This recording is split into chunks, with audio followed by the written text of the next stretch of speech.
Bon, là c'est le moment, t'as ton permis en poche, il manque plus que la moto. Et c'est à partir de là que ça devient un peu compliqué. Comment marche le bridage? Est-ce que je prends une moto neuve? Est-ce que je prends une moto d'occasion? Est-ce que je prends un roadster? Est-ce que je prends une sportive? Est-ce que je prends un trail? Est-ce que je prends une GT? Enfin, beaucoup de choses. Et cette vidéo, elle est là pour vous aider à répondre à ces questions. Déjà, sachez qu'une moto en A2 est bridée à 47,5 chevaux, ce qui veut dire qu'en débridée, en full donc, elle doit faire maximum 95 chevaux. Et il faut également prendre en compte qu'il faut maximum 0,2 kW par kilogramme. Le premier conseil que je pourrais vous donner, c'est de prendre une moto d'occasion. Tout simplement parce qu'en tant que débutant, vous avez beaucoup plus de chances de finir au sol, et ce sera un peu con de vous bourrer sur une moto neuve que vous avez achetée à crédit, et du coup pour la réparation c'est encore plus compliqué parce que ça coûte cher, etc. Donc, pour commencer, vaut mieux acheter une moto entre 1000 et 3000 euros d'occasion, bien évidemment. Et ça vous permettra de vous faire la main sur une bécane solide, et ça vous permettra également de sortir moins d'oseille en cas de bourrage, ce qui est, on va pas se mentir,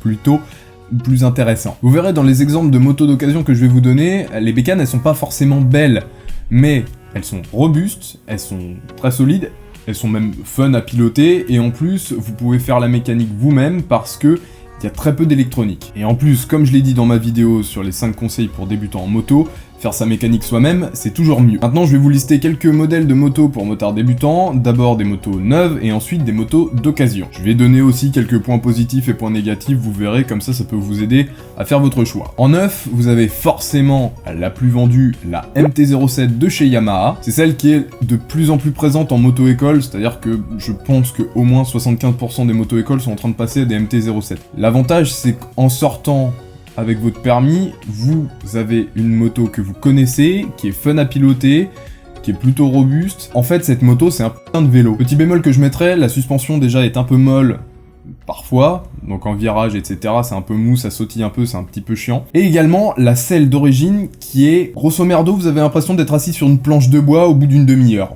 Voilà, donc, si vous prévoyez de taper masse route avec, investissez aussi dans une selle confort, ça pourra qu'être bénéfique. Seconde moto, la CB500. Il y a plusieurs déclinaisons, donc il y a la Roadster, il y a le Trail, je sais pas s'il y a un truc un peu typé sportif ou GT, mais en tout cas la CB500, il y a plusieurs déclinaisons, et c'est vraiment pas mal. C'est un petit vélo très sympa pour se faire la main, donc un 500 cm3 c'est ni trop puissant, ni trop peu puissant, c'est vraiment cool. Petit bémol néanmoins, si vous voulez prendre un passager, il n'y a pas de poignée comme par exemple sur la MT-07. Bon, sur la MT-07, elles sont assez petites, c'est sous le carénage. Sur la CB500, il y en a pas du tout, et du coup, si votre passager a envie de se retenir ou des choses comme ça, c'est un peu plus compliqué. Et forcément, c'est un 500 cm3, c'est un bicylindre, si je dis pas de conneries, je suis désolé si je dis une connerie, j'ai pas pensé à le noter, mais le moteur est un peu creux, il est un peu vide parfois, il faut vraiment lui taper dedans et monter à haut régime pour avoir un petit peu de sensation, donc c'est un peu bête, mais en même temps ça vous permet d'éviter de vous stratosphériser tout simplement. Bon, j'ai déjà fait 2 roadsters, maintenant pour ceux qui veulent voyager, j'ai aussi une solution, la Tracer 700. J'en ai pas parlé avant en parlant de la MT-07, mais la Tracer 700,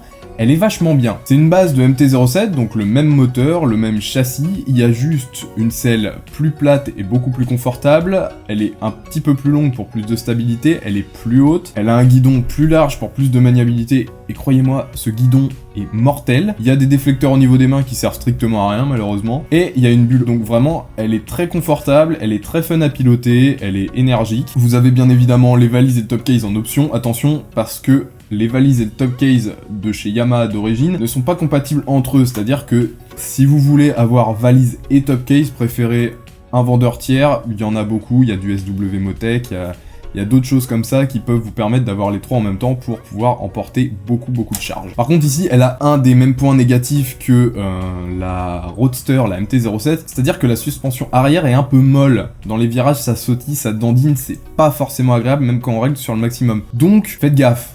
Parce que je vais pas vous dire de changer la suspension arrière, parce que si c'est une moto que vous voulez garder longtemps, à la rigueur, faites-le, mais si c'est une moto que vous voulez garder que peut-être 4-5 ans maximum, c'est peut-être pas utile de le faire. Et pour finir sur les motos neuves, une petite sportive, la Ninja 300. Oui, un 300, j'ai bien dit un 300. Elle a la gueule d'une sportive, elle est agile, son moteur il est joueur. Enfin bref, si vous voulez commencer par une sportive et éviter de finir sur Pluton, bah la Ninja 300 elle est faite pour vous. Il y a d'autres 300 cm3 de chez d'autres constructeurs qui sont très bien, mais d'après ce que j'ai pu voir sur le net, des différents tests, elle a le meilleur moteur, le meilleur châssis, elle est la plus fun, donc c'est celle-là que je mets dans la vidéo. Simple bémol que j'ai pu noter en voyant justement tous ces tests, il y a une chose qui revient, c'est que le freinage n'est pas très bon. Mais avec son prix qui est aux alentours de 5000 €, un petit peu plus je crois, vous pouvez vous permettre de changer le système de freinage. Par exemple de mettre des étriers bien meilleurs, des plaquettes bien meilleures, des Duritavia, etc. pour avoir un freinage beaucoup plus mordant. Sachant que c'est une 300, donc vous n'aurez pas besoin d'un kit Béringer complet racing, ça,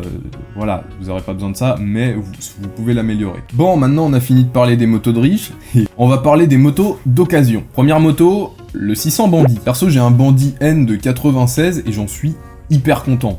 Même si j'ai eu quelques soucis dessus, honnêtement, c'est trop bien. C'est une moto increvable, c'est-à-dire que vous pourriez mieux en mettre dans la tronche à mort, elle pliera pas. Le moteur est joueur, le moteur est fiable, le châssis pareil est très fiable. Il y a quasi pas d'électronique, donc pour faire la mécanique, c'est nickel. Attention cependant, à cette époque-là, il n'y avait pas l'ABS, donc attention au freinage. Seconde moto, le CB500. Oui, j'en ai déjà parlé dans les motos neuves, parce que c'est vachement bien. Mais vous pouvez aussi trouver des CB500 plus anciens d'occasion, qui sont tout aussi bien. Et si vous prenez des versions de 2000, 2004, même un peu avant, ce sera quasiment la même chose qu'un Bandit. C'est-à-dire qu'à cette époque-là, ils prenaient quasiment tous le même design, et ils le foutaient dans la moto. Le moteur, c'est pas le même, parce que c'est pas la même marque, mais grosso modo, il n'y a pas d'électronique, donc la mécanique est pas très compliquée à faire. Donc voilà, un CB500, c'est vachement bien. Après, pour le voyage, je vais pas détailler, mais vous avez les V-Strom, vous avez les Deauville, pardon, vous avez les Transalpes, vous en avez beaucoup d'autres. Et dans la description, je vais vous linker un site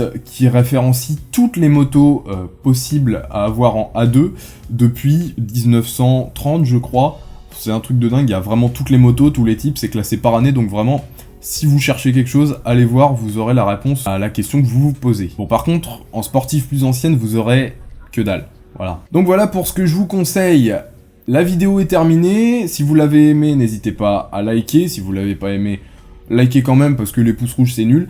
Vous pouvez commenter, partager la vidéo pour aider au référencement. Et vous pouvez également vous abonner pour pas louper les prochaines vidéos. Moi, d'ici ces prochaines vidéos, justement, je vais vous dire prenez soin de vous. Ciao and ride safe.